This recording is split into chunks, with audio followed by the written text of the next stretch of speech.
Okay, here are the 14 videos of the most common navigational problems on board the ship being discussed with given answers in the one-on-one online learning coaching. So, number 1 dito yung sa gyro error, no? Solving the gyro error by celestial body sun. And then, pangalawa, solving the dead reckoning position. Number 3, solving the course and distance Mercator sailing ram line. And then number 4, solving the great circle distance, initial and final course. And then vertex, latitude, longitude. Number 5 is solving the ATE long distance voyage, no? Example from Hong Kong, Balboa, Panama. Kasama na rin yung solving the required speed under number 5. Dalawa itong 5A at saka 5B. And then coal rigs, other vessel cruising from Port Bao. Okay, dito sa sample ko, no, hanggang 1 to 6 lang.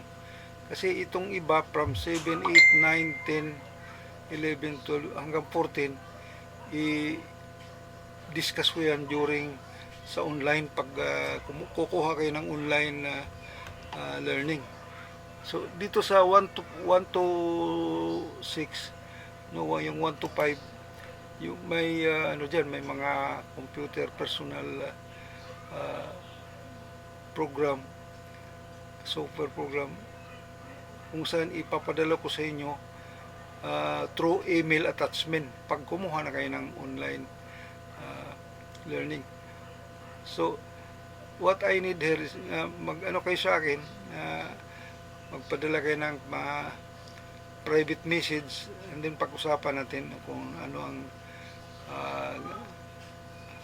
sequence ang gagawin natin para maano lang yung online, napakababa ang ano ng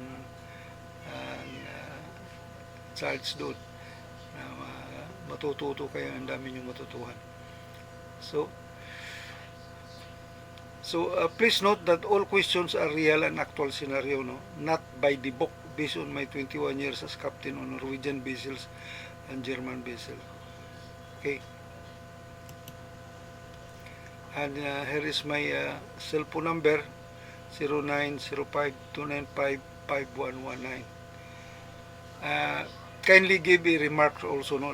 Like and subscribe para sa YouTube channel ko. Please note that I will send to you the computer software program from number 1 problem hanggang to number 5 kasi yun nandun yung mga computer software program. Okay? Thank you.